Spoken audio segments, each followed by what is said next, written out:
Director of the VLab, and I'd like to welcome you to the April edition of the VLabForum, coming to you live from the VLabForum studios here in downtown Silver Spring, Maryland, in the shadow of the giant acorn. I'm joined with our production manager, John Chattel, who is manning the GoToWebinar. To remind everyone, the format of our VLabForum is about 30 minutes of content, and followed up by a Q&A session of also approximately 30 minutes. We ask that you, during the presentation, to hold off your questions unless it's a really important clarification question. When we get to the Q&A, please use the raise your hand feature, and John Chattel will unmute you so you can ask your question directly to the presenters, or you can also use the chat feature to enter in a question, and John will read your question for you. The purpose of the VLabForum, as those who have been here before, is to present up-and-coming research and development projects that may become implemented into weather service operations in order to raise situational awareness and get kind of heads up, let people know what's coming on the pike as soon as possible, and perhaps foster collaboration among like-minded scientists and developers. Further reminder that this session is being recorded and will be uploaded to the VLabForum website shortly after the conclusion of the session.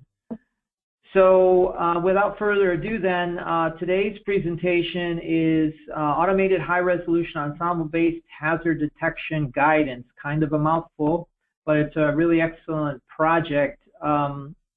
This is one of two, I believe, projects that were funded out of a US WRP initiative. It was a competitive bidding for the funding for this.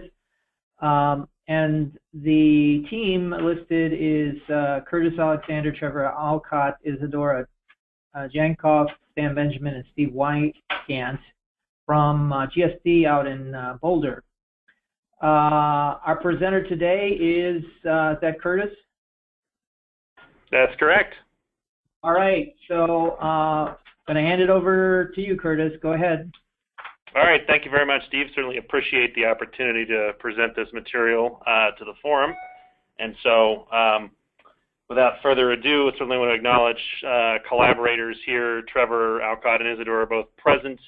So obviously, as we get into the Q&A session, depending on the nature of the questions, we can certainly have answers from any one of us on the team.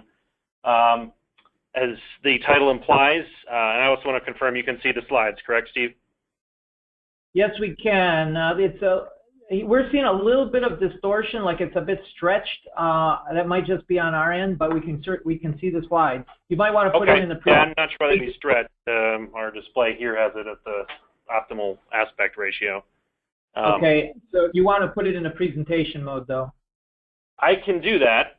Sometimes that has fun interaction with GoToMeeting. We'll see what happens. Let's see here. If we have a, it looks good here. Okay. So, and it actually crops off a little bit on the display I'm looking at, but can you see the entire screen on your end? Yes. Okay. I'll live with that. So yeah, the focus of this project is to really help with hazard prediction in an automated fashion. And so obviously there's no end to the number of natural disasters that take place in the U.S., ranging from tornadoes, flash floods, wildfires, winter weather, all of which have impacts both financially and also for life and property damage, obviously. So these are just some highlights of some significant weather events that have taken place over the last 3 years or so, and some of the loss of life and property associated with them. So we're really trying to move forward with the development of this project that certainly furthers NOAA's Weather Ready Nation missions.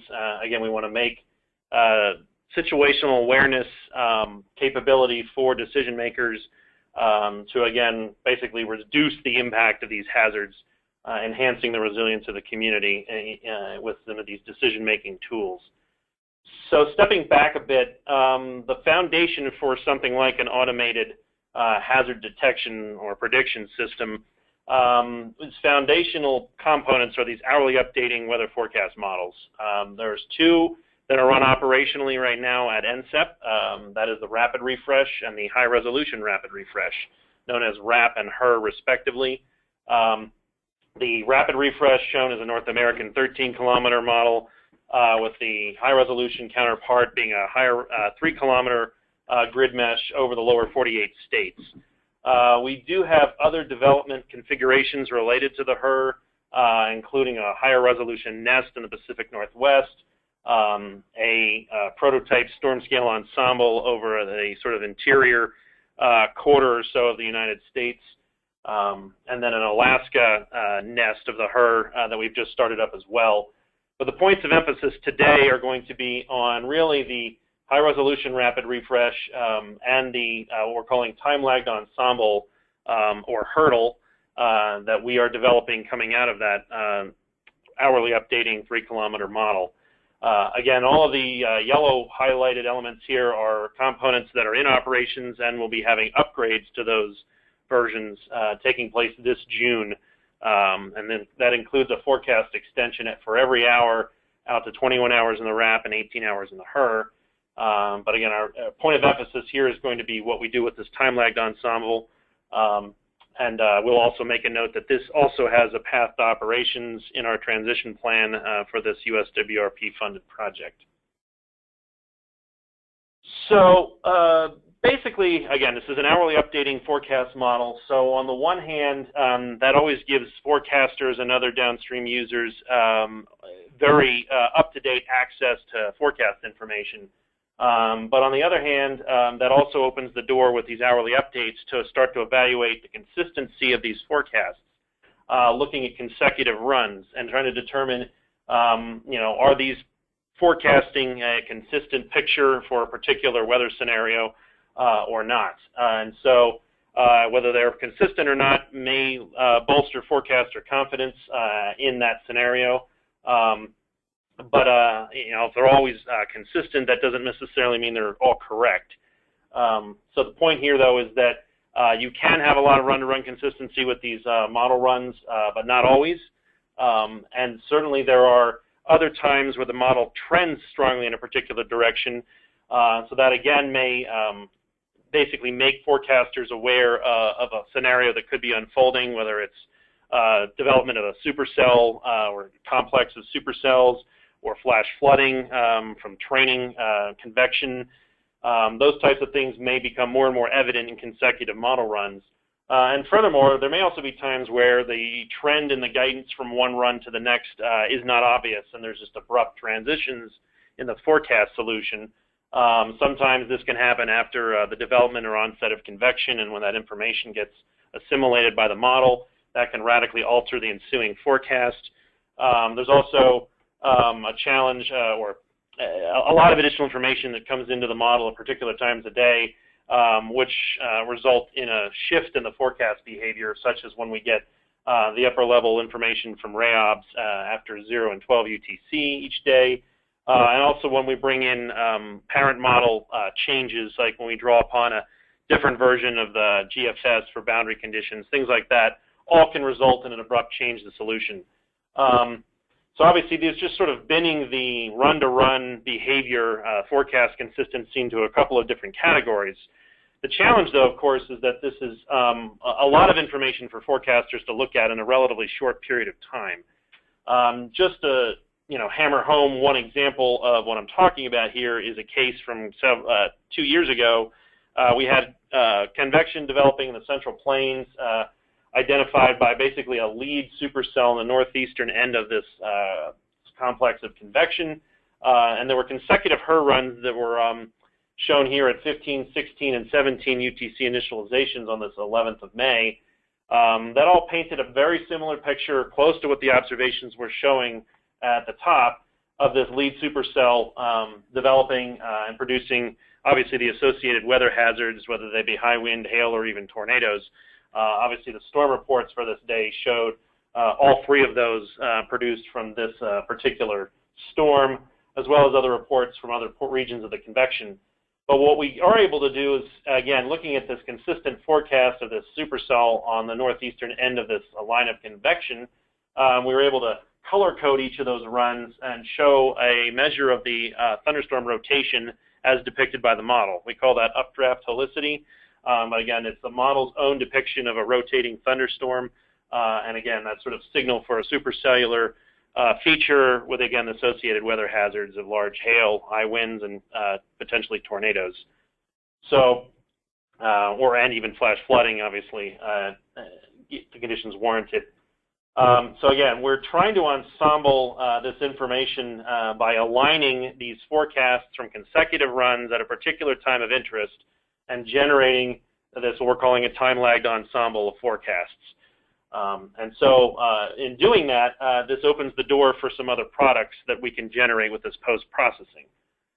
So again, the fact that we're running this model every hour allows us to evaluate these trends in an automated fashion. But the bottom line is it's a lot of information, again, about 5 trillion bits of data coming out of every single hour's forecast. And so what we want to do is extract information useful for the forecasters from the trends or consistency of these runs, and just do this in an automated fashion. And this obviously ultimately gives us the opportunity to produce some amount of confidence for particular weather hazards developing. Obviously, we want this measure of confidence to be accurate in a statistical sense, and I'll get a little more into that a little bit later in the talk. But ultimately, what we're doing is post-processing these consecutive models runs output, and we're basically creating this ensemble of information to identify the model's forecasted features of various weather hazards, whether they be heavy rainfall, intense snowfall bands, or severe storms, and again, the associated hazards with those. And we're generating probabilistic guidance from this. So again, we're trying to measure the confidence of these hazards developing based on the run-to-run consistency of the underlying model. Then we're also bias correcting these forecasts, this product, to generate statistically reliable probabilities. And ultimately, that means if we issue a forecast of 60% chance of flash flooding conditions occurring in a particular situation, we want that to be observed about 60% of the time in a statistically reliable measure. So again, that's basically what we're doing. We're going to transition from high-resolution forecasts that have a lot of small-scale detail in them into this time-lagged ensemble or hurdle. It's obviously an ensemble of opportunity since we're already running the underlying model every hour. We just take advantage of some post-processing, which is pretty cost-effective and does not require much in the way of high-performance computing resources to execute these probabilistic product generation. So what we're doing is tending to make these larger scale probabilistic fields that, again, try to convey the measure of likelihood of these various hazards unfolding. That said, we are, again, leveraging a time-lagged ensemble that has attributes to it that we call under-dispersive. And basically what that means is these forecasts tend to cluster toward a similar solution. And so that's just an inherent nature of a time-lagged ensemble. There's not a lot of mechanism in the underlying model forecast to drive a lot of very different solutions in consecutive hours. That said, we are also developing a formal ensemble, which we're calling the HER ensemble or HERE. And that's obviously more computationally expensive because now we're generating a myriad of solutions all from the same initialization time. And is perturbing those various model members, so to speak, of that ensemble. That ultimately will give us more spread in the underlying forecast, which we think will correspond fundamentally more accurately in terms of you want higher spread in more uncertain situations and less spread in situations where there's more confidence. And so obviously that's what we call spread-skill relationship is something that we think with a formal ensemble we can achieve at a higher level than we can from a time-lagged ensemble. So I won't spend much more time on that, but the efforts we're putting forth in this post-processing and the time-lagged ensemble could ultimately be applied to and will be applied to more formal ensembles down the road. So how we generate these time-lagged ensembles, this is a schematic depiction of 3 consecutive HER runs with different initialization times at 11, 12, and 13 UTC on this particular day. This is an example from the 27th of April 2011 supercell tornado outbreak in the southeast, and particularly Alabama. And we're basically searching around a particular grid point in space, as denoted by the cylinder, but then across all 3 model runs. And we're also sweeping out in time some of these features. So these color-coded streaks on these individual forecasts are actual swaths of updraft helicity or thunderstorm rotation tracks in the model forecast.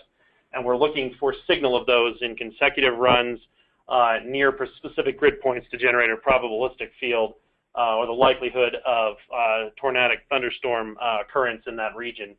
And so just shown here is the probability scale we get when we search out, again, 45 kilometers around a point within 1 hour of the time of interest for some modest level of thunderstorm rotation depicted by updraft helicity in the model. When you combine all the search points over the ones that meet these various criteria for thunderstorm rotation, you get this probability field. So we've applied this to a few cases in the past. This was a severe weather outbreak on the 22nd of May of 2011, including the Joplin, Missouri tornado that occurred in southwest Missouri. And so we can see here when we looked at consecutive HER runs that morning and formulated this probability product, we were actually highlighting clustering of solutions that showed persistent thunderstorm rotation in southwest Missouri. And so that certainly was an encouraging sign that we had some signal for this particularly severe event, this tornado, well in advance of it actually taking place, on the order of 11 hours or so in this example. We've extended the product generation to things beyond just severe weather hazards such as tornado potential from supercell thunderstorms to more general convection. This is an aviation hazard challenge. Obviously, air traffic flow management is heavily modulated by weather, particularly in the warm season with thunderstorms disrupting air travel. And so we were actually generating probability grids of general thunderstorm likelihood. So in this case, we're again using a search radius, I think about 90 kilometers around a model point, but looking for upward vertical motion in the presence of near neutral or unstable atmospheric conditions as measured by a lifted index.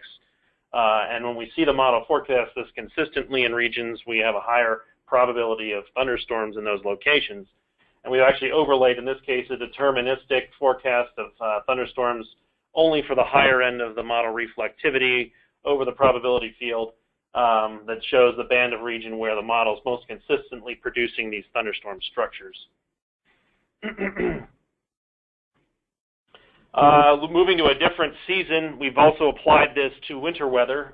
This was a high-impact event that took place about a year and a half ago. This was obviously a large winter storm that affected portions of New England, but there was great uncertainty as to the western extent of the heavy snowfall, as to whether it would impact the large metropolitan areas such as New York City and Philadelphia.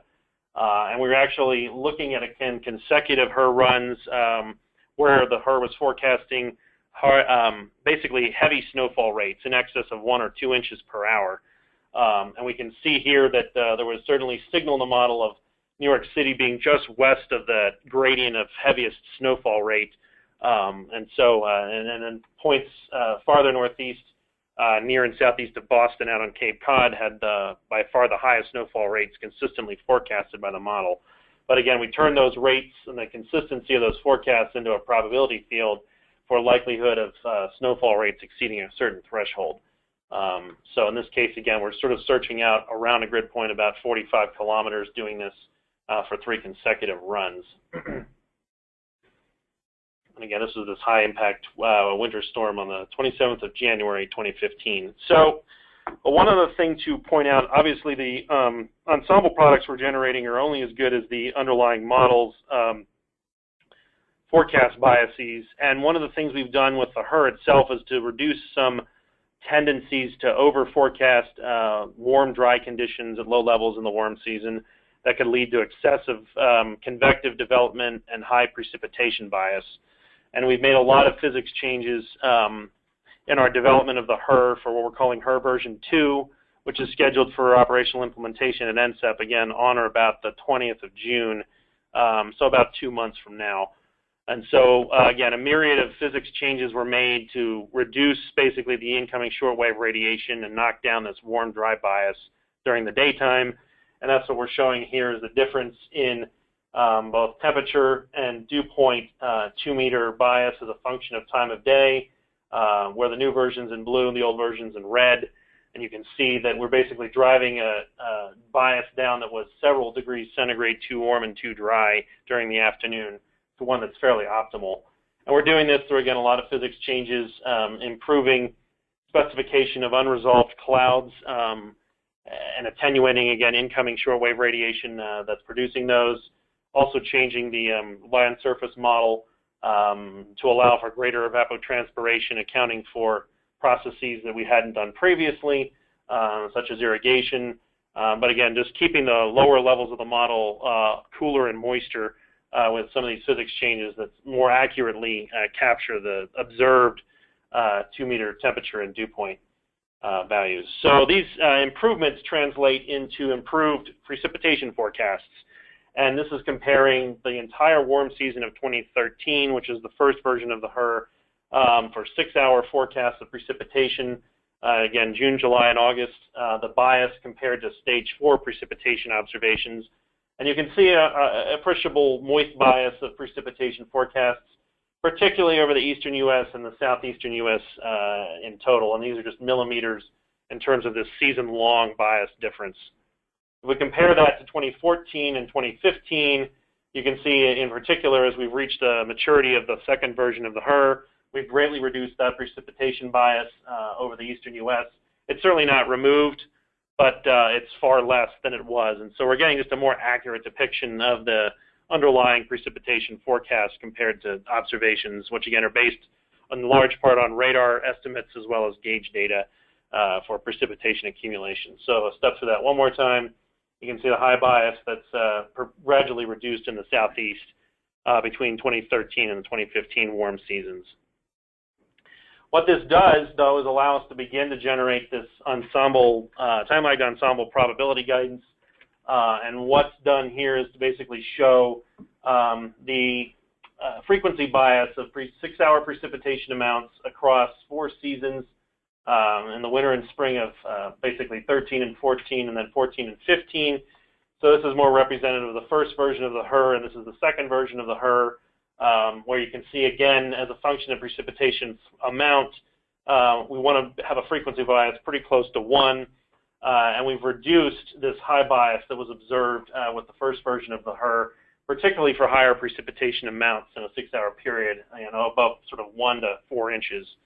And so that bias has been greatly reduced with these model improvements. And so that's obviously a desirable characteristic when you're feeding these into our probability generation in the time-lagged ensemble. So what we do is we bias correct the model QPF forecasts using quantile mapping. And so we're looking basically at the observation climatology, again, as a function of amount for 6-hour precipitation observations and model forecasts, and comparing those with the model climatology for those same amounts. And the color-coded bands are just simply different forecast time bins. But the take-home message here is we are adjusting the model climatology to match that of the observations. So basically the model forecasts 1.2 inches of 6-hour precipitation amounts about as frequently as the observations are indicating 1 inch. And so we can adjust holistically the model's bias this way. And so this is a shift of the model precipitation forecast amounts to match the observations. And so this is a nice, easy way to do the bias correction that's pretty effective. One other aspect of this bias correction that's effective is the ability to take advantage of a relatively small sample size and data for the training of the bias correction. This allows this bias correction to basically move with the season. We don't want this bias correction to be static year-round. We know the model bias characteristics can change by season. Because we run every hour, we get a pretty big sample size pretty quickly. And so within the order of 50 or so forecasts, we're already seeing a leveling out of that bias as a function of precipitation amount. And so we can use, again, a relatively small sample size that just basically can move along in real time to have this sort of moving training set for the bias correction. So the sample size is big enough to get, statistical stability in this bias as a function of precipitation amount. But at the same time, we don't want to have such a large sample size we span multiple seasons. So this is a pretty optimal way of doing the bias correction with, we think, a statistically significant sample size, but one that's not so large that, again, we span several seasons doing it. And so bottom line, what we want to do is generate probabilistic forecasts. The example here is for heavy precipitation. And so we're focusing on forecasting these probabilities compared to the observed frequency of those probabilities. And we are taking advantage of evaluating the number of members from the model we need to contribute to these forecasts. And so color-coded are simply the number of members used to compute these forecasted probabilities. Again, this is a sort of a 3-month period in the warm season for 6-hour precipitation amounts of 1-inch exceedance. And so we can see that pretty quickly, once we get to about 3 members or so, we're moving toward a somewhat reliable forecast. Again, the optimal forecast reliability is along this diagonal line. Your forecast probabilities match the observed frequency exactly. If you are over-forecasting probabilities or under-forecasting those probabilities, that's obviously suboptimal. We really want to get as close to this diagonal line as we can with these probability forecasts. And again, the point here is that we can start to achieve that with as few as about 3 members. The trade-offs, of course, are fewer members. At some point, you run out of membership and you're not using an ensemble. The more members you include, the shorter the maximum forecast length you can produce for the probabilities, because we run the model only out to 24 hours or so. If you have to reach back to further and older runs, if you're including more and more members, then necessarily the maximum forecast length you can feed into this probabilistic generation is less. And so this trade-off seems to point toward about 3 members being sufficient. Obviously, it's still under-dispersive. It's a time-lagged ensemble, so we're over-forecasting the probabilities, overconfident in the overall context. But again, with bias correction, we can help address that. And the other thing we're looking at is spatial filter size, of taking into account the fact that you rarely have, particularly for small-scale phenomenon, grid point matching in consecutive forecasts. So you want to take into account small but characteristic phase errors in the model forecasts, displacement of features on the order of tens of kilometers. That's characteristic of all models that run on the order of 3-kilometer scale. These, as we call them, convection-allowing models, have a tendency to produce small-scale shifts in the features on the order of tens of kilometers. So if we search within 40 kilometers of a point, that allows us to take advantage of model signal that we wouldn't see if we'd only looked at a particular grid point in isolation. And so we're looking across consecutive runs out around 40 kilometers to capture signal of the consistency of these features. And so once we have that spatial filter in place, and we can see here that spatial filter, once we get up towards, so again, 40 kilometers or so, gets us closer to that statistically reliable diagonal line. This is half-inch precip in 6 hours in this example. Obviously, a very small filter, again, is not optimal. You're missing signal of nearby information in consecutive model runs. But if you filter very large, you end up encompassing arguably different forcing regimes or different air masses, so to speak. You're capturing a gamut of different phenomenon, different portions of a weather system, or over different portions of terrain if you're in a near complex terrain. And so you really want to try to minimize the large, on the high end, the extent of the spatial filter.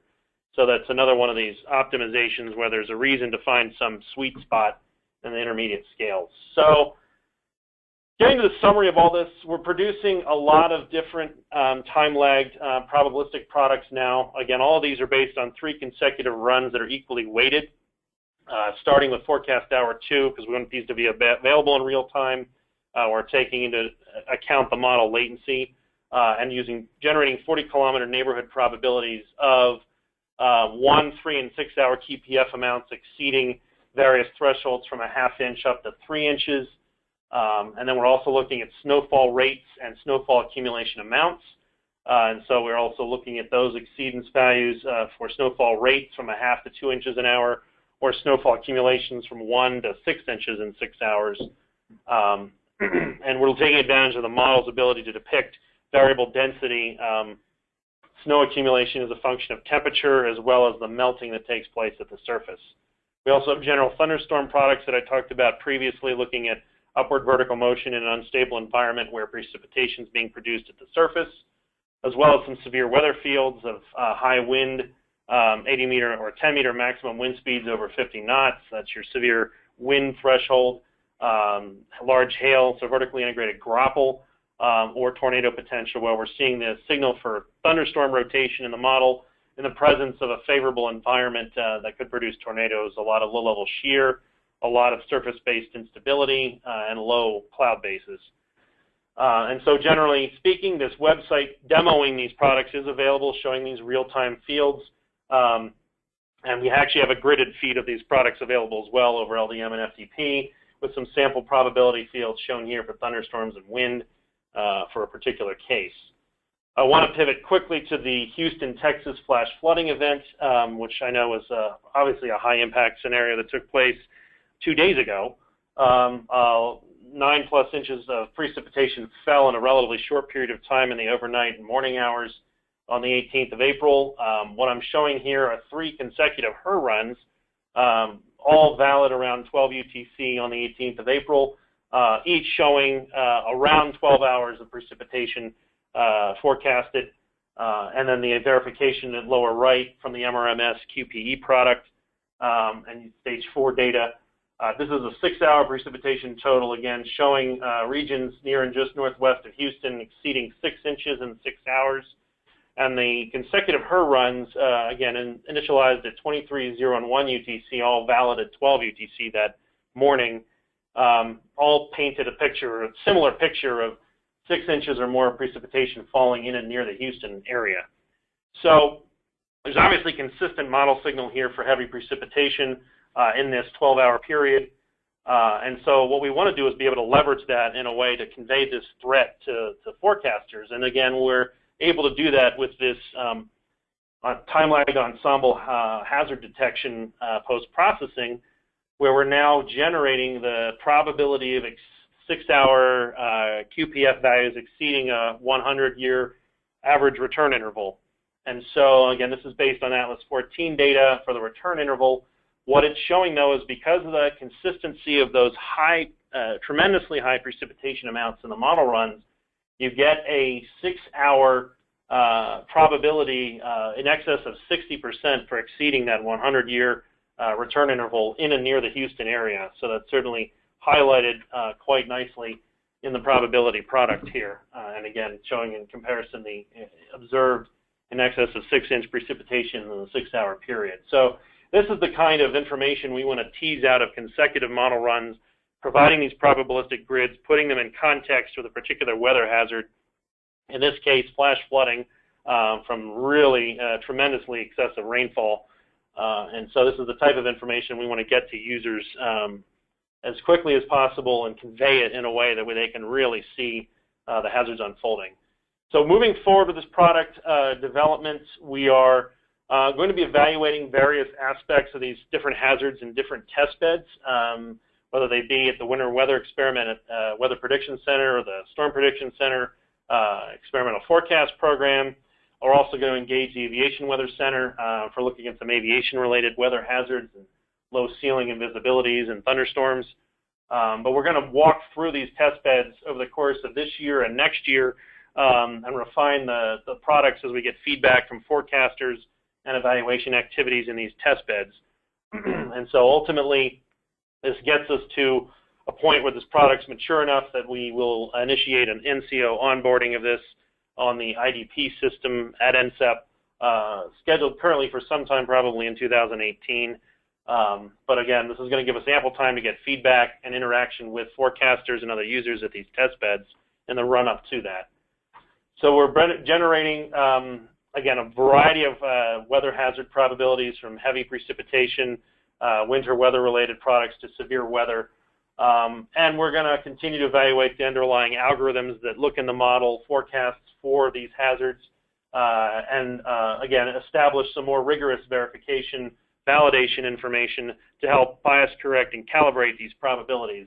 As has already been done for QPF, we want to extend this to these other weather hazards. So these are suggested observational data sets that we're going to be using to help bias correct and calibrate these probability forecasts. Finally, we are going to move toward a more formal storm scale ensemble. We call this HURRY. It's over a limited domain due to compute resources.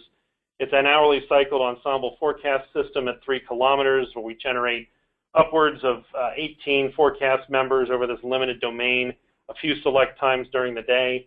But again, this will ultimately give us a more appropriate spread in the forecast ensemble members, and it won't be quite so overly competent that you get from a time-lagged ensemble. And so this is certainly a stretch goal where we can apply these same post-processing bias correction techniques to this formal ensemble.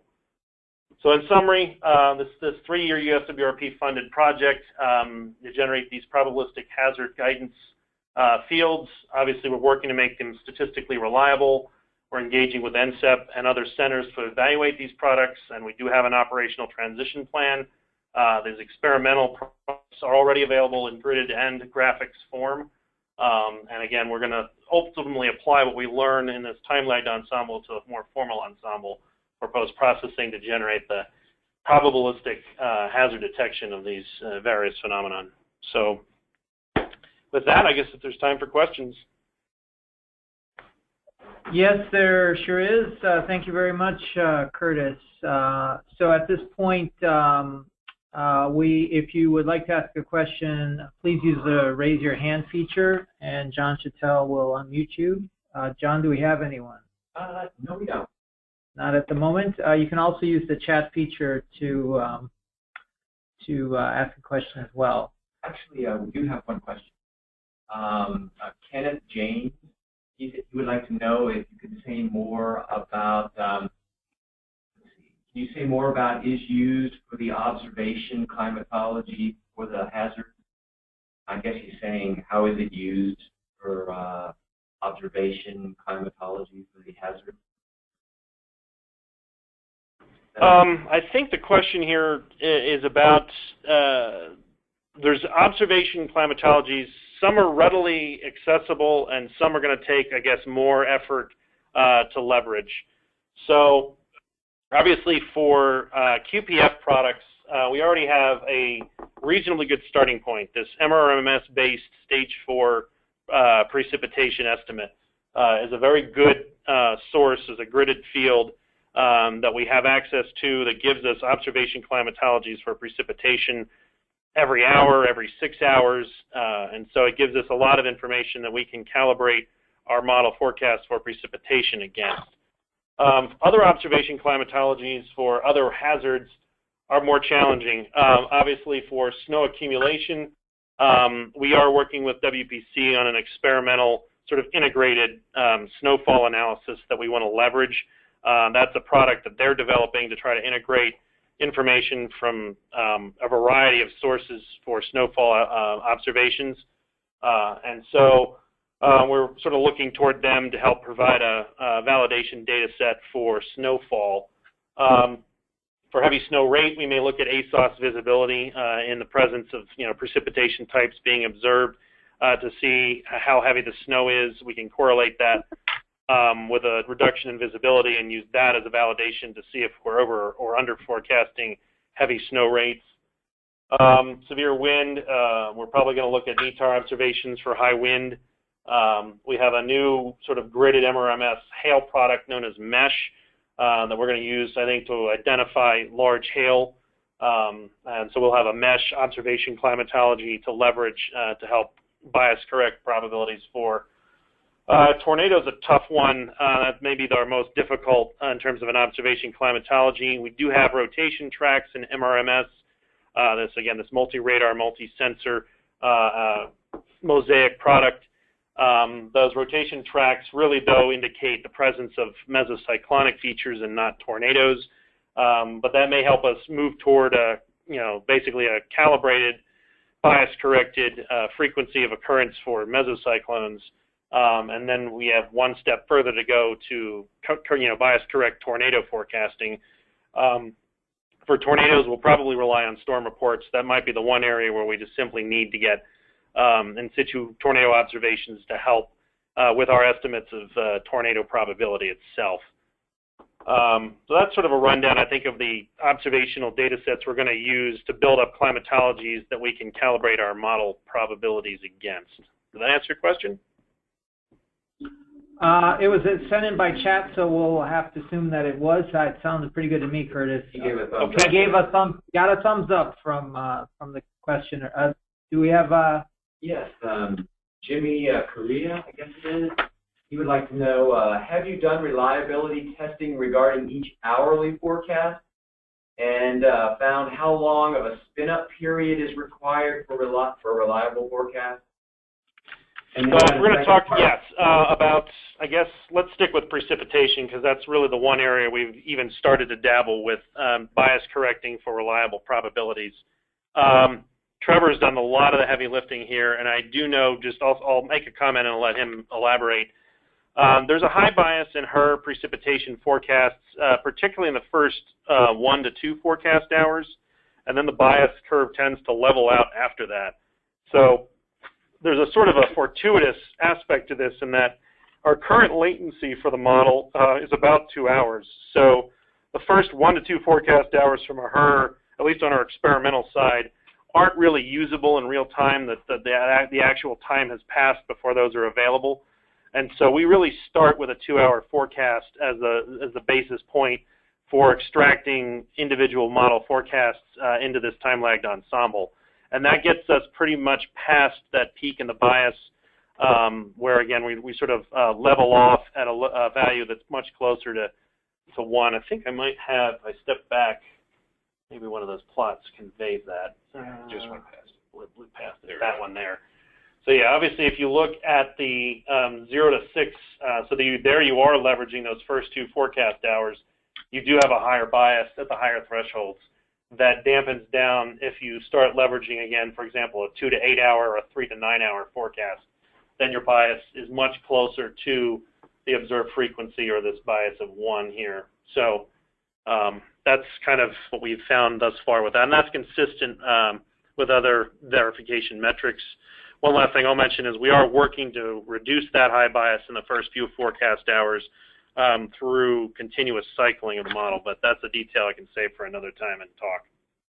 So, Jimmy, one thing I'll add to that is that we actually apply a different bias correction depending on the forecast lead time. So there's a different curve calculated, whether it's the 2 to 8 hour forecast, the 3 to 9, and so on. So we do attempt to account for that. You were mentioning shorter forecast intervals, and one issue we have is that right now we've done a lot with the stage 4, and the shortest period we trust that for is 6 hours. So you can bias correct the, say, 0 to 1 hour forecast by just adding those up into 6-hour intervals, but you can't really establish reliability of those probabilistic forecasts of, say, the 0 to 1 hour QPF without a 1 hour QPE. So we've been able to work on the bias correction side, but as far as establishing reliability, we're not totally sure how reliable the 1 hour or 3 hour precipitation forecasts are. We know a lot more about the 6 hour. That's Trevor, right? Yes. Yep. Okay, thanks, Trevor. Was there another question from Jimmy? Yeah, he just wanted to know how does that affect the time-lagged ensemble effort. So I suspect you covered that. Yeah, I think I got that. Another question. Yes, Ken Johnson has a question, and I've unmuted him. Go ahead, Ken. Brian Moretsky from Eastern Region. Hi, Brian. I'm wondering how this, and I wasn't sure at the end, you had a summary where you were talking about onboarding an IDP. Are you talking about onboarding the HER-E, or are you talking about onboarding the time lag guidance? And I guess I would wonder that the time lag stuff doesn't really seem to jive with NCEP's EMC's ensemble plans. They seem to be more going down the path of the HER-E, or hoping for the HER-E. Right. Well, I'll make a comment about this, and then Trevor wants to chime in too. Yes. The time lagged ensemble, obviously, again, is just something that we can take advantage of that already exists in terms of the high-performance computing resources running the underlying model. And so I think from a computing resource standpoint, the time-lagged ensemble probabilistic generation is more accessible, and I think that's going to be implemented as part of an operations plan that's already in place with the Weather Service. The HER-E is certainly where we want to go. I think this is a stepping stone toward a more formal ensemble, but the compute resources for that are going to be a lot more challenging, and so I think there still needs to be work done iterating with EMC on how and what that looks like in terms of the full-blown compute resources for a HER-E or HREF ensemble that's got dozens of members doing the data assimilation and order 10 members at least making these ensemble forecasts. So there's more work to be done there. I think we do want to align with EMC on the vision of making a formal ensemble and doing all of this post-processing, bias correcting out of that ensemble at some point. So I think there is commonality there, but Trevor, you want to say more? I think what we're really talking about onboarding is post-processing software. Mm-hmm. So it's largely agnostic as far as what ensemble gets thrown at it. Right now, we don't have an operational full high-resolution ensemble. And what we do have, though, is a deterministic model that's operational and running every hour. So really, we're only doing the time-lagging piece of this right now because that's what we have available. But what this project is all about is the bias correction and post-processing aspects. So we would be onboarding those, and in future, that could certainly take advantage of a full ensemble. And it's Jankov here. If I can just add to what Trevor just said, that's exactly what we are trying to onboard, this post-processing part.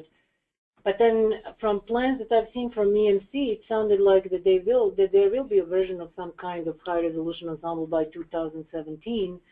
So at that point, we will definitely work with what's operational and apply our statistical post-processing tool on what's operational. So again, we are planning to onboard just the post-processing part and apply it to whatever is operational ensemble at the time. I think you could expect that first iteration of the ensemble in 2017 has some kind of time lag component. Call it SSEO-like. Probably, yeah. And it's entirely possible that the future storm scale ensemble may always be a mix of time-lagged and what we call initial condition perturbation members.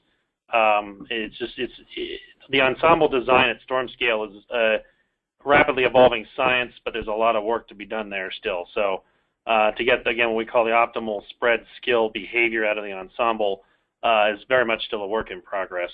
So, but yeah, as colleagues have already pointed out, we're talking about onboarding the very minimal computer cost component of the post-processing software onto IDP. Okay, got it. Thank you. Another question. None at this time. Okay, I got a couple. So on your slide 3, Curtis, you pointed about the trends and the abrupt change on a solution thing. So this is very intriguing. The question is, what does it mean when these things happen, and how can you use this information? So, I mean, is there thoughts on creating some sort of objective metrics on this, a dashboard feature? Abrupt changes happened, look out for this or that. I mean, is that just, you're just beginning to look at this stuff? So I guess there's two things I'll mention. One is there are times of day where abrupt changes, again, are more likely than others, and I've sort of laid out 3 reasons here when that can happen. We've tried to communicate that in, I guess, the HER training module that we presented available to the Weather Service back with the initial HER implementation in October of 2014. There are other groups that have developed some tools to interrogate these trends in behavior. Storm Prediction Center has a matrix that they've created on a web page that basically lets you sweep across consecutive forecast runs at a particular time of interest and see how those model fields are evolving in that sort of matrix. And so that's a nice way for, I think, forecasters to quickly get a handle on whether there's run-to-run consistency, whether there's a trend toward a particular solution, or if there is no consistency and the forecast seems to be very volatile. So I think there are some tools that forecasters have started to develop to interrogate these types of runs. Again, what we're doing with the tool here is trying to synthesize all of that information into some measure of confidence of a particular scenario happening. So is there anyone? Yeah, so again, it's Isidora here. So I just wanted to add, so this USWRP funded project, this specific project involves multiple groups. It involves, from, as Curtis mentioned in his presentation, WPC, EMC, GSD, and also 2 different groups at NCAR, where one is addressing social aspects of probabilistic forecasting, how it's communicated. And another group from NCAR is verification team that's actually working with the MODE, object-oriented verification tool. And they're actually currently developing some kind of diagnostic for this consistency in HER performance. I guess nothing is done yet, and we'll report on the development, but just wanted to mention that they're trying to help us to come up with an objective way of evaluating consistency of the model, and something that will help us improve the model as developers, as well as to provide useful information to forecasters about the model performance. Yeah, I'm going to piggyback on Isidora said. There's a lot of collaborators involved in this. NCEP, we've got EMC collaborators, WPC, NCAR. Also, we have lots of good collaboration, iteration going on with NSSL. I think we're going to learn a lot from them on the work that they've done at looking at convective allowing model sort of climatological behavior for severe weather fields. So there's a lot of effort and cross-collaboration going on with these various groups that I think will help inform this development. Okay, great. I got a comment on the slide 19. I was really glad to see this slide and the message coming from it. I mean, I think often you hear, oh, you got the HER and it's 3 kilometers and that's a skill, but I think it's extremely important to point out, you gotta, in order to really see the true scale of the skill is not 3 kilometers, but something more, 40 to 60 as you put for your precip anyway. That is lost, I think, a lot of times when people look at these things. Did you look at temporal filtering as well? To some extent, yes. I mean, some of what we're doing is leveraging these hourly maximum fields for, if I go down to let's see if I go to this product listing here. So some of these, very like short term or rare events, for example, the wind, hail, tornado, we're looking over basically a 4-hour window for these signals for 1 hour or even general thunderstorm, which we're effectively treating as an instantaneous field. We're still sweeping out, in those cases, about a 1 hour plus or minus time window to look for the signal. So it's not just filtered in space, but also filtered in time to some extent. For the longer precipitation accumulation products, those 3 and 6 hour values, that becomes much less important because you're already dealing with a integrated phenomenon and model forecast. So, but for these shorter term and or instantaneous hazard measures, there's an inclusion of some time filtering information in there. Let's see. Very good. John, do we have any other questions? No. All right, we're almost at the top of the hour. Sorry, one in the room. Go ahead, Dennis. Yes. How do you decide on the 3 hours or 3 or more hours which are going to be used for a given phenomenon? Like you mentioned before, I think a 12-hour forecast for precipitation. Do you always use the 13-hour, 12-hour, and 11-hour before model-initiated runs? No, I think what we're trying to do is use, in general, skill degrades with increasing forecast length. I think this is true across all numerical weather prediction. So really what we want to use is the most recent runs that we can. And so generally speaking, given the latency of the model, we start with a model run if it's a given, top of the hour, a model run from 2 hours ago, 3 hours ago, and 4 hours ago as a starting point. Well, we want to use the most recent runs as much as possible. And then in terms of the forecast length for the validity of these various products, I think the longest one we do is basically a 6-hour window right now for precipitation. We obviously have a 6-hour validation product that helps us calibrate those fields. There isn't any reason why we couldn't generate a longer forecast length product, but again, if you move out to too long of a length, then you run out of ensemble members to use to make that product because you're only going to have one model run that's generated 24 hours worth of information that you could leverage. You don't have the ability to go back further.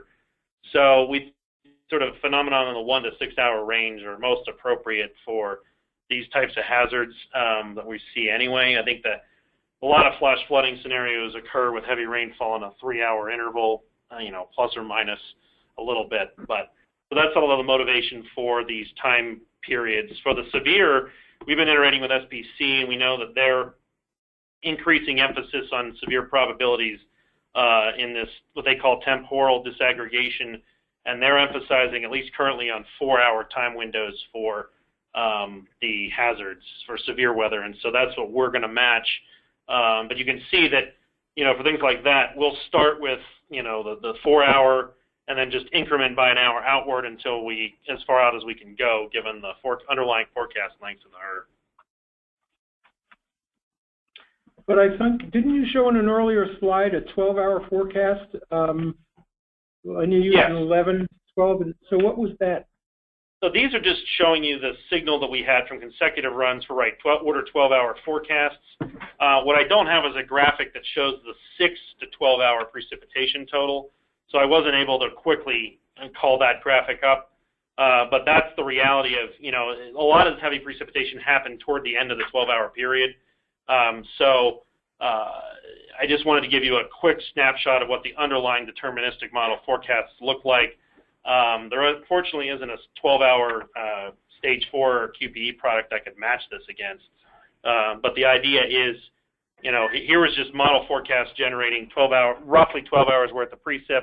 The graphics would look quite similar if I just showed the 6 to 12-hour amounts valid at 12Z. I just didn't have those readily accessible for the example. But the idea being that precipitation amount being forecasted mostly in that 6 to 12-hour period were the inputs into this exceedance of ARI that was the sort of resulting product that we wanted to highlight. I have one other question. I think it was slide 8.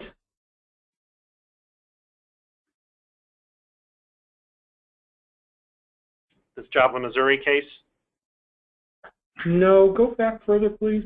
It looked like you were showing that one here, slide 7, yeah. What, on the right-hand side, is that correct? An 11 to 12 hour, and then a 10 to 11 hour, and then another 11 to 12 hour forecast? Is that, or? Oh, that's probably a typo. I'm not really following this slide. Typo. Is that what it's just a typo? Actually correct. Yeah. This one just should be, that's a typo in there. I think that's what it should be. Okay, so. The idea here is it's 1 hour either side of a time of interest. And so that's sort of our temporal sweep that we're doing to look for the signal of thunderstorm rotation. Okay. All right. Got it. Thanks. Thanks. We're out of time. I want to thank Curtis and the team there for a really excellent presentation. Thanks for enlightening us on this. It's really leaning in, aggressive work. extremely well aligned with Weather Service goals. So keep it up. I know there's a lot of work to be done yet. Reminder: this will be uploaded up to the VLabForum website. You can share with your colleagues and friends once that's up there. John will send out a notification when it's up. Coming up in May, we've got talk convective initiation and 0 to 6 hour storm nowcasting for GOES-R. So following along kind of in the same vein here, nowcasting and convection, that'll be presented by John Mislakowski. Coming up in June, we got to talk about more nowcasting, auto nowcaster, John Crockett. And then in July, switch to the Oceans Wave Run-Up Project, Richard Olkowski and Anthony Mignoni. So thanks, everyone, and we will see you in May.